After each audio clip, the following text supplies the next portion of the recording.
Hello everybody, welcome to Weighted to Win. We go to the second race at Hollywoodbets Kenilworth and talk about the BIPOT race 2 where number 11 Flying V is the favourite at 33-10. Number 2 Nile the Boss 5-1 and number 10 Fatal Gem is trading at 11-2 in this particular event. Interesting race. I've got Daryl Marie. Darren Burrows not with us today, but Daryl on the line with me. And hi Daryl, and let's talk about the race. Market suggesting it to be an open race. What do you make of it? Yes, Clyde, one never knows if there's going to be an unraced juvenile backed off the boards. Obviously, it's well known to follow the market when it comes to these sort of races. But of the race runners, I'm leaning towards number 2, Nile the Boss. Now, I'll be the first to admit that this filly has let the side down in the past. I mean, the connections have certainly expected more from her, but she's got that racing experience. Keegan knows extremely well. And you can see on paper she's got an obvious chance. I expect her to enjoy the 1200 meters. Flying V, she's getting there slowly. The filly that beat her last time out came out and ran 4th in the Winter Nursery. That's a grade 3 event. And Quick Trip, who was 4 lengths behind her, came out and ran 2nd. So she's another one of obvious claims. And number 10, Fatal Gem, she must have a trifecta chance. I just think she may be needing further in time to come. All right, so there's interesting info coming from Daryl. Let's have a look at what the selections are from Daryl's side. He's got a BIPOT for us. Not much, at the 30 Rand BIPOT. He's going banker the 2, Now the Boss here. Then he's bankering the 1 just now, Speed Racer. Makes that hard, well, not hard to beat, but it's a bankering. Anyway, the 4th race is open in his BIPOT. He's gone 1, 6, 8, 9, 11 and 13. He's bankering Bye Bye Bombshell, number 1 on the card. And then we've also got the next leg where he's going 1, 2, 3, 8 and 9. And then the last leg, he's going to banker number 3. That's in his BIPOT, Veros. And that does work out to 30 Rand.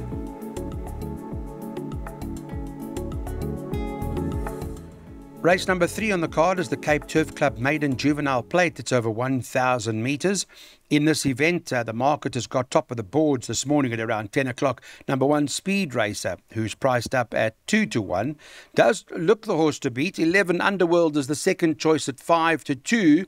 And then there's a first-timer who's in the market there, number 9, Daryl, called Right Royal Mo for Candice Bass Robinson. Aldo De Meo is riding it. Not sure if there's been any market move for it. It's currently at 5-1. But I know from a BIPOT perspective and a PA perspective that we all seem to be keen on Speed Racer. That's right, Clyde. Now you can see he's putting 2 fair efforts to date. Obviously, the form line of his debut is working out extremely well. Next time out, over 1,000 metres, he ran a fair sort of race. He's got that experience now, Clyde. He's had 2 runs under the belt. He looks ready to exit the maiden ranks. But on paper, there's not going to be much separating himself and number 11, Underworld. You can see there was only a neck between the 2. Underworld was making his debut. One would expect Underworld to make more improvement, but it doesn't work that way with juveniles, Clyde. There's no guarantee. I mean, we saw that with Wagug and Divine Moonlight on the Highveld a few weeks back. Underworld's got a lot of scope for improvement. The unraced first-timer, number 9, Right Royal Mo. There is a comment in the front of the computer form. Nice horse, should run well if the 1,000 metres is not on the sharp side or too quick for him. So just watch the market. He is fancied by the yard, and wouldn't be a shock to see him making a winning debut. But of the race runners, I am leaning towards number 1.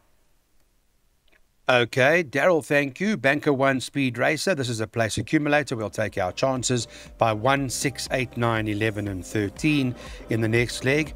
Then that 1, Bye Bye Bombshell. We're hoping that runs really well today. The following leg, we're going 3, 8 and 9 in the place accumulator. There are a few in there. Banker the 3, give me a first. So Keegan De Mella, we're depending on you to run a place for us. Then we're going 1 and 3 in the following leg of the PA. And at the back, we're going all of 1, 4 and 5. But I have heard, of course, the 4 has unfortunately been taken out. Blackberry Malt, just to advise you, has been scratched, so that'll go on to the tote favourite. We've heard about Brett Crawford's Solar Power, got a big chance as well in the last. So, but it's 108 Rand PA from Daryl. Time to move on to race number 4. This is a Class 4, like this, like the D division thereabouts, and fillies and mares over 1,200 metres. Does appear to be one of the more challenging races, and number 11, Where's the Party, is 33-10. Richard Faris taking the ride for the Shane Humby stable. Number 6, Symphony of Light, is 5-1 second choice, and then you got number 13 on the card, Enemy Territory, who's trading at 7-1. They bet 8-1 and better about the others. All right, so Shane Humby got the favourite here, the right horse in the race, Daryl, or are you going a few horses? But she must be one for the shortlist of the year. But if you saw my shortlist, it consisted of 6 runners in the PA and the JACKPOT. So I'm not getting into this Class 4 stakes with confidence. There's a lot of Symphony of Light form, Clyde. You can see several runners finished on top of each other, namely Symphony of Light, Hear My Voice, Little Miss Pink, and Where's the Party. On paper, there's very little separating them. Symphony of Light, last time out, she was lagging a good few lengths behind the third last runner, and then Keegan switched her to the outside, and she really finished strongly on that occasion. But it was a small field. I'm wondering if she's going to get that space and time to unwind with several runners ahead of her.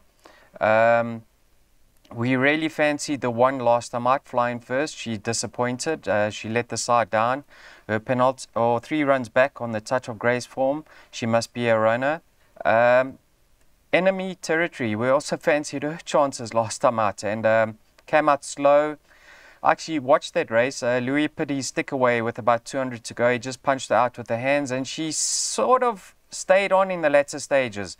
She's very lightly raced, and she's unexposed of the 1,200. We saw that form line being franked with She's My Captain and Miss Marguerite franking and winning from there. So yes, Clyde, tricky, very competitive. Yeah. It is an interesting race. Flying First, number 1 on the card. Also, that form line been franked by Perfect Trust, so that got to have a chance. And the other form line, as Daryl alluded to, number 13, Enemy Territory. 2 runners already, or 2 winners from that form line already, so quite strong. But this is Daryl's pick 6, 1, 6, 8, 9, 11, and 13 in the first leg. Second leg, he's quite keen on Bye Bye Bombshell, so 5-2. Let's hope we get that home. Richard Faris and Justin Snaith. Then 1, 2, 3, 8, and 9 in the following leg. Then we're banking Keegan the Mellow and Dean Cannemeyer on 3. Gimme a First. We think that's the play today. 8th race, 1, 3, and 8. So there are a few in there that have got chances. And the last leg, quite open. And we're going as number of horses in all of 1, 2, 3, 4, 5, and 11. We're even giving that a bit of a chance today. So as you know, we record the show in the morning. It's Wednesday morning, 10 o'clock, and Elder De Meyer, we've just come through, been advised he's not riding today, so you would have picked that up if you're watching halfway through by now. But not for anything, but just note that in this case, Richard Faris on Justin Snaith's Bye Bye Bombshell, and Daryl, we've been talking about it. Going into the race, we like it quite strongly. Darren Burrows, we're going to put his jackpot up. I know he's not too keen. He's gone the whole field in this race. But tell me why you like Daryl. Why are you so big on Bye Bye Bombshell? Well, Clyde, I watched her return, her first run off the layoff, and I was very impressed with that. I thought it was over distance short of her best. She was lacking racing fitness, and I thought she's one to watch. And then in her second run after arrest, in my opinion, she ran well below par. You can see from that effort, she came down from a 96 to a 93. Here's a filly having her peak run in a race where she's joint best weighted. Now, once upon a time, she was rated 100. She's now down to 93, as I mentioned. So I think this is the type of a race for her taking. It's a case of either I'm going to bank a Bye Bye Bombshell or go the field, as Darren has suggested. So I'm taking my chances. Like I say, I believe she's better than her latest effort. And on her best form, I really believe she'll go close to winning. Looking at the opposition, I mean, if you like Royal Invitation, you have to make Typeface a runner. You have to make the other one, Supreme Dream, a runner. So, like I say, Clyde, either banker or go field. I've opted to banker, and I'm taking my chances. Fair enough. Okay, so Bye Bye Bombshell is the one to beat in Daryl's eyes. A last run below par. perfect type of race for her. And even though she's got 61.5 to shoulder, he says she's the right one. But Darren Burrows disagrees. He says, no, I'm going the whole field here. He's not bankering her. He's gone field. He's then bankering the 9 later, Meta. He says that's the one to beat in his play by 3, 4, 6, 7, 9 in the following leg. So he's opened up with a few looking to run that gimme a first over in his jackpot. And then 1, 3, 4, 6 and 8 a bit later. So there's different views and different opinions, and that's what Weighted to Win is all about. Race number 6 is a Cape C Stakes. So you're looking at horses rated between 60s and 70s, thereabout. I see there's one that's coming with a rating of 53 called Cruisin' California. But this is the 1800. We talk about the market where 9 Meta is favourite at 7 to 2. I thought the right horse in the race. Darryl's looking to run it over. Darren, on the other hand, is gone for this horse to win. 3 Just Before Dawn is 4 to 1 with 8 Pure Etre Moi at 4 to 1 and 6 Estimated is 6 to 1. So there are a few, I guess, that have got chances, but Darren Burrows is bankering Meta. You, on the other hand, you've got a few here, am I right? I do have a few, Clyde. That's correct. I do have a few. Just have a look at the best weighted column, Clyde. Who comes up trumps? Number 7, Sunlit from Heaven. The only maiden in the race, right?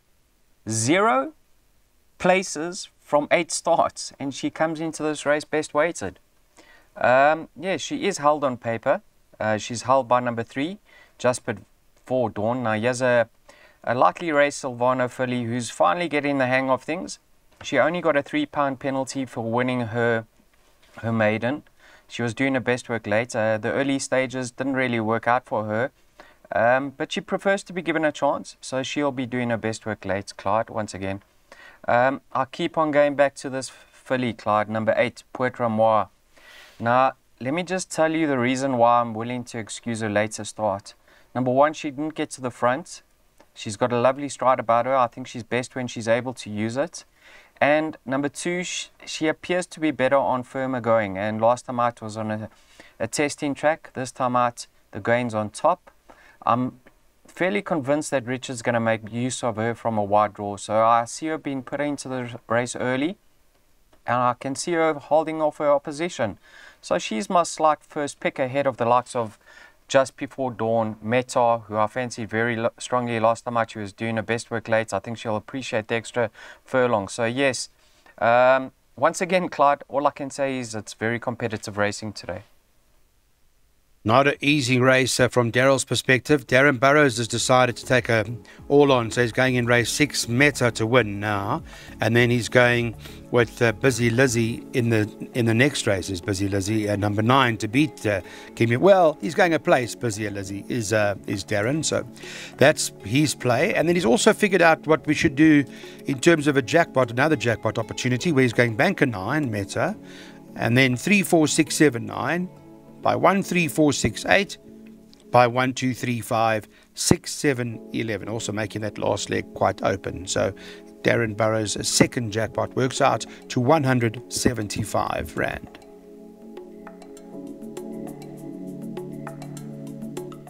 On to race number 7, a Cape B Stakes, fillies and mares over 1,600 metres. In the Cape B, your ratings are hovering around the 80s, early 90s.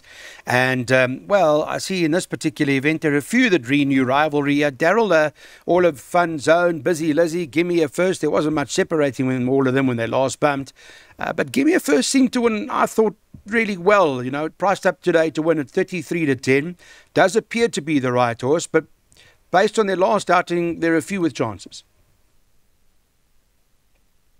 Clyde, you can see Busy Lizzie, who is at Fun Zone, and number 3, Gimme a First, finished all alongside each other in their latest encounter. Now, Clyde, I watched that race a few times, and I just thought Gimme a First did it extremely workmanlike. I thought the other two got up to her and had every chance to go past her. They quickened better than her.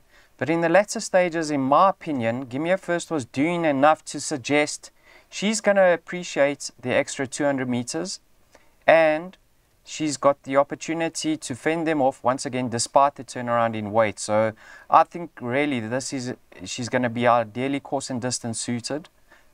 We saw in her penultimate start, which was her second run after rest, we saw her doing her best work late. So I think over the mile, she will confirm that form. But Clyde, it's if you look past her, you have to give Busy Lizzie a serious winning claim. I know Darren's in the camp of her. You have to give Fun Zone a winning claim. A horse like Veronica Mars in her later start showed good signs of form return, although she's never really finished far off them. That was her latest, her best effort to date, recently, that is. And have a look at the best weighted column. She's joint best in with Busy Lizzie. So I've taken my chances with Gimme a first. If you're not willing to bank her, you have to go wide once again, Clyde. So I sound like a stuck record. Very, very competitive racing today, Clyde. Okay, thanks, Terrell. Well, you saw something with Gimme a first. As you quite rightly pointed out, the likes of Fun Zone and Busy Lizzie had every right or opportunity to go past and didn't. And despite the turnaround in weights, Darrell's of the view that this horse is still going to get the upper hand. Gimme a first. So he's taken a pick 3. Go 3 here by 138 in the next race. And the last pick 3, the last leg of the pick 3. 1, 2, 3, 4, 5, and 11. Let's get on.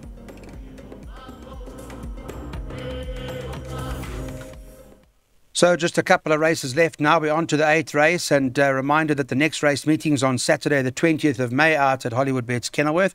We're dealing with the Cape A Stakes now, and this is where horses are rated 100 and above or thereabouts. And in this event, an interesting race that's come together where number 8 Royal Aussie is top of the boards at 5-2.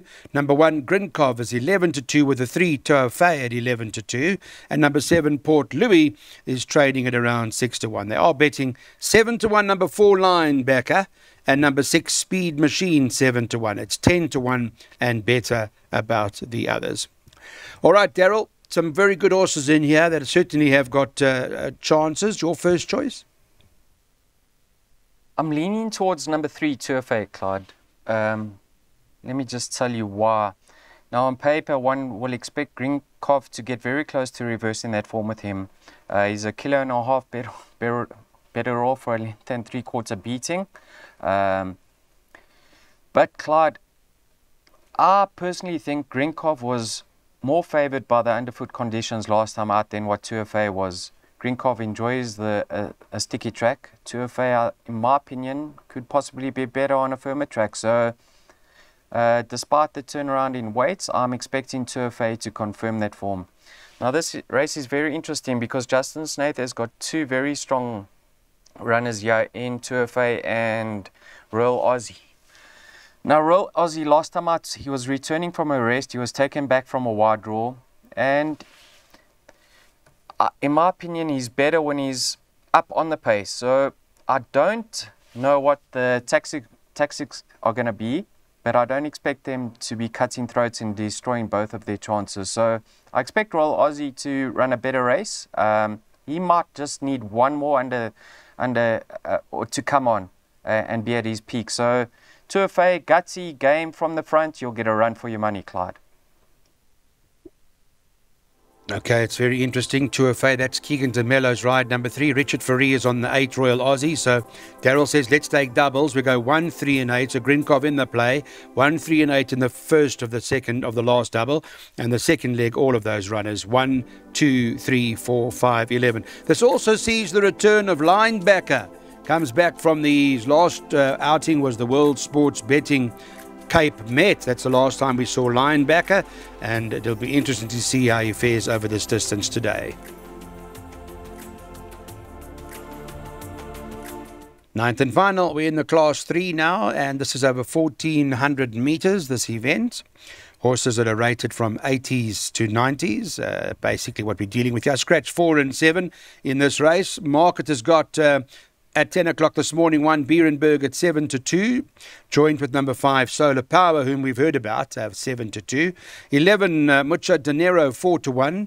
The 6 Charlie Croker 5-1, and number 3, Prevalence, is 6 to 1. It's 10 to 1 in better the others, but from what we've seen, it does appear to be open. There are 2 horses not participating here at this stage. 4, Black Mary Malt is out now, and 7, Veldskun is also out, Daryl. So, tough one. Indeed, Clyde.